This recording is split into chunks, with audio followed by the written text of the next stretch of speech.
I believe that there is a science to getting wealthy. I don't just believe it, I know. And you see, the whole universe operates by laws and principles. And one of the best things you can do for yourself is simply to study things and see how things work. Because if you can understand the principle behind anything, then you automatically have a clue, you already have the information to make the outcomes favorable to what you desire. And so, wealth in itself is not something to be seen as mysterious or something difficult. You know, like a coin, poverty and wealth are like both sides of a coin. Now, you can flick the coin and it lands on either the heads or the tail. But life is not a gamble, it's not a game.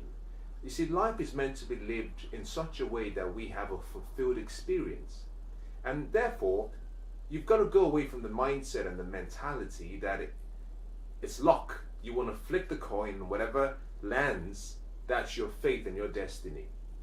If that is a belief that you have, let me start by encouraging you to reject that belief. You see, you and I, are the highest form of creation. Meaning that we have been created in the likeness and in the image of God Himself.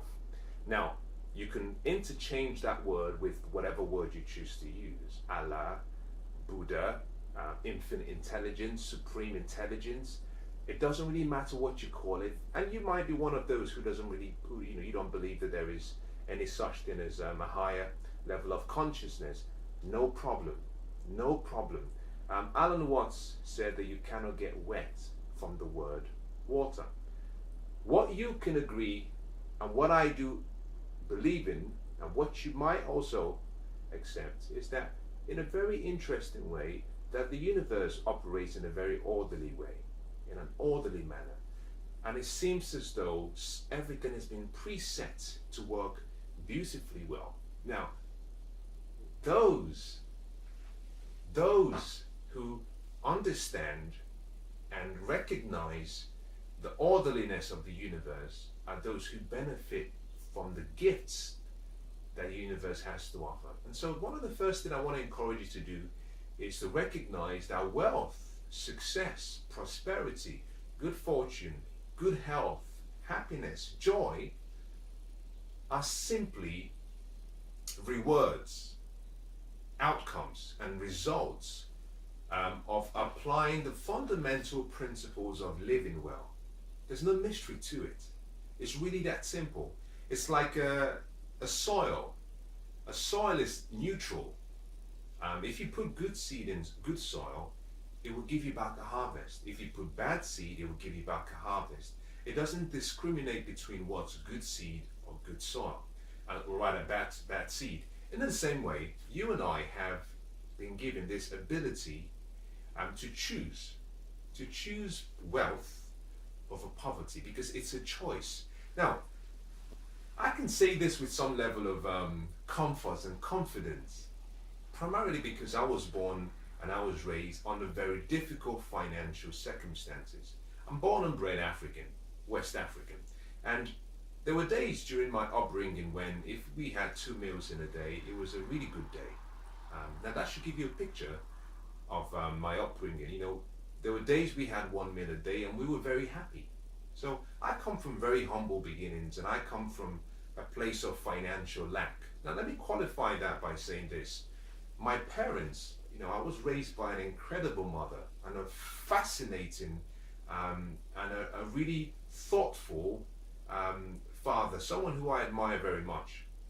Now, we were financially poor, but we were spiritually rich, meaning that we had the right attitudes, we had the right philosophy about life.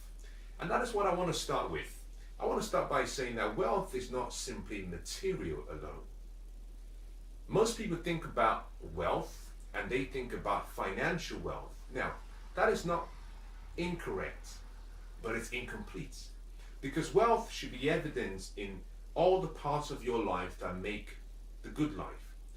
It should be evident in how you live, your lifestyle, in how you think, your mind. It should be evident in your spirit.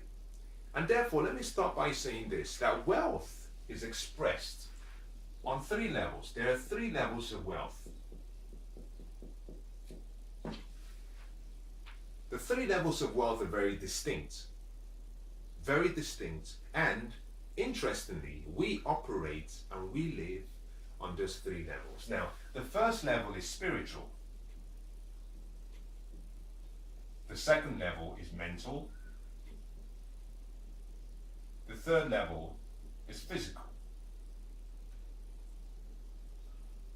Now, this is interesting, and some people call this a trinity, depending on what you believe in.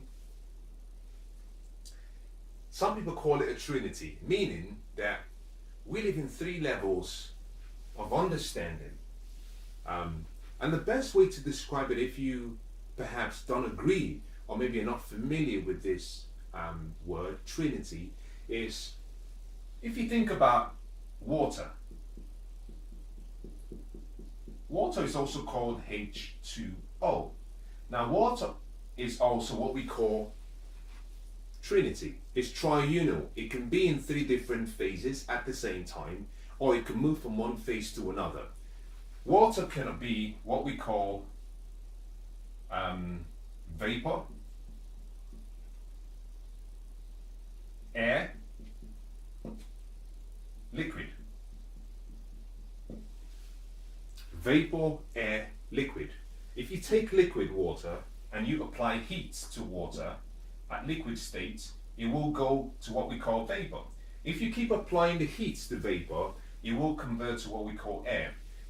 If that was protected in a container, it will condense and it will come back to being liquid.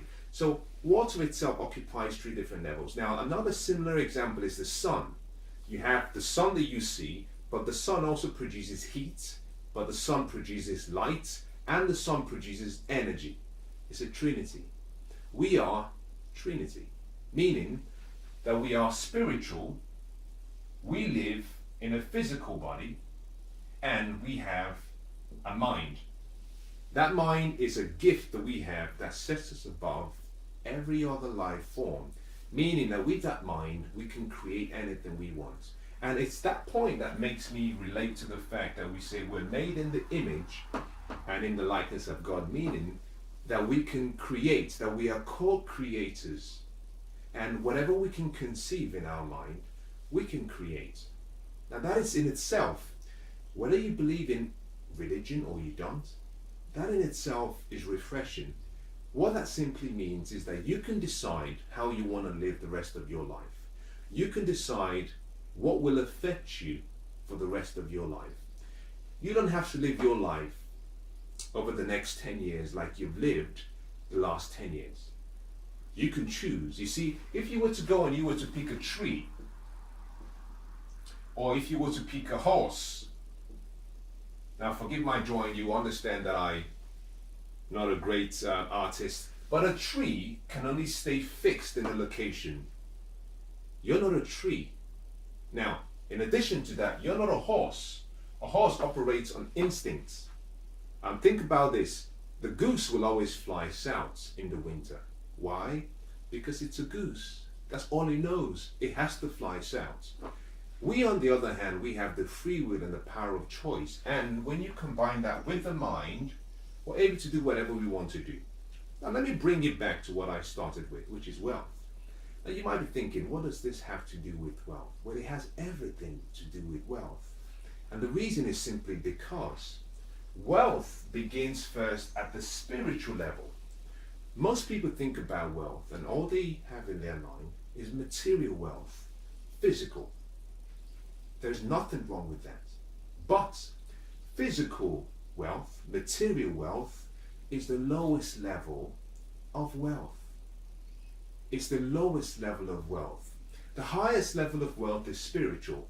And this is where you recognize that you are wealth, meaning I'm a spirit, and spirit is evenly present in all places at the same time. Meaning that you don't look for wealth outside you, You don't try to get wealth, you express yourself, and in expressing yourself, the manifestation of that expression is seen in a material form. So, at the spiritual level, is you recognizing that you are wealth. Wealth is not something outside you, that you simply have to express who you really are. Now, below the spiritual level of wealth is the second level of wealth. And at the second level of wealth, we call it mental, meaning that all of the wealth that you see materially is created by your mind. As a mind thinks, so it becomes. You see, everything that you see right now began as an idea. The wristwatch I'm wearing was an idea in someone's mind. The jacket I'm wearing was an idea in someone's mind. This was an idea in someone's mind. Everything began in the mind as a thought, initially perhaps as a fantasy, then it became an idea, then it became perhaps, it was developed into a concept, and then finally it became a reality because of the work that was put in to make it a reality. But everything begins with your thoughts. You are a product of your thoughts. So poverty and wealth come simply as two sides of a coin, and both are products of thinking. As you think, so you become. And that's the reason why Confucius said, whether you think you can or you think you can't, you're right. Because your mind cannot distinguish between a real or an imagined experience. So whatever thought you give the mind operates like soil. It's good soil, meaning if you put good seed, it will produce good harvest. It's guaranteed. If you put bad seed, it will produce a harvest. In this case, it will be a bad harvest. So you have to watch how you think. Now, if you want to be wealthy, financially wealthy, you do not start by trying to find material things. You begin with the mind, because wealth is created first in your mind, and it's really dependent on your self-image. Everyone who's achieved material wealth, financial wealth, created their wealth with the mind. Now, at the lowest level of wealth is what we call the physical level, or the material level. This is where we see the cars, the boats, the houses, the clothes, the luxury items, the money, the cash. These are all material, but they are results and rewards for what we do with the thoughts and ideas we have. You see, many people are trying to become wealthy financially by trying to get wealth. Now, let me give you a clue. Because you don't get wealth. What you do is you become. You become. You must be. For you to have, you must first be. For you to do, you must first be. You must first be someone to do something in order to have something. It all starts with you. Now think about this, for example. Think about this really carefully. Now just imagine that you woke up in the morning and you were about to go to work. Your hair is all messed up. You haven't brushed your teeth. If you're a lady, perhaps you haven't put on your makeup. You're standing in front of your mirror. You're in the bathroom. And you're about to get prepared for work. Now, by looking at the mirror, do you believe that to change the reflection you see on the mirror, do you believe that you have to go change in the mirror? The answer is no. And this is what most people do. The mirror is simply a reflection of who you are. To change the reflection you see to something more beautiful, you have to change yourself, meaning you have to work on yourself. Therefore, to create physical wealth, to create material wealth, you have to work on self. It is who you are. Wealth is about you.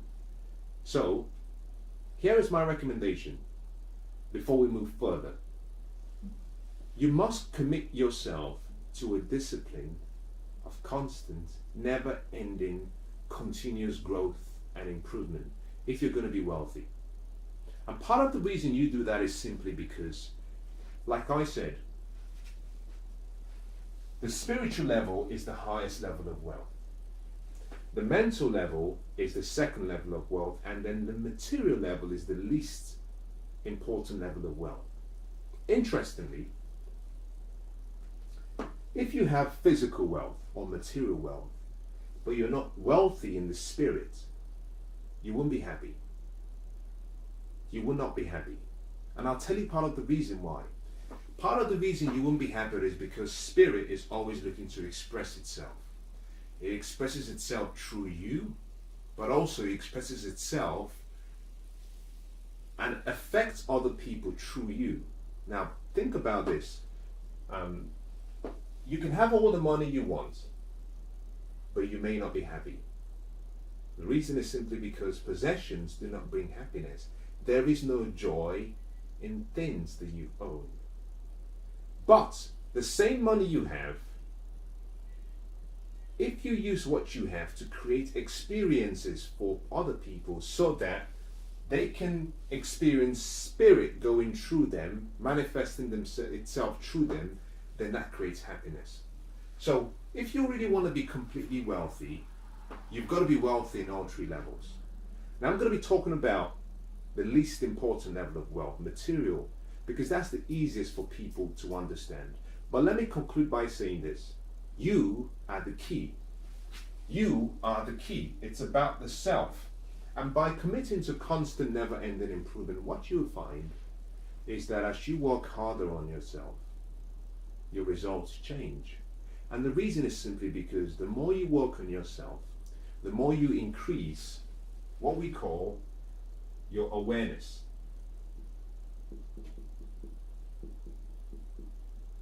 You increase your awareness. The more you work on yourself, you increase your understanding.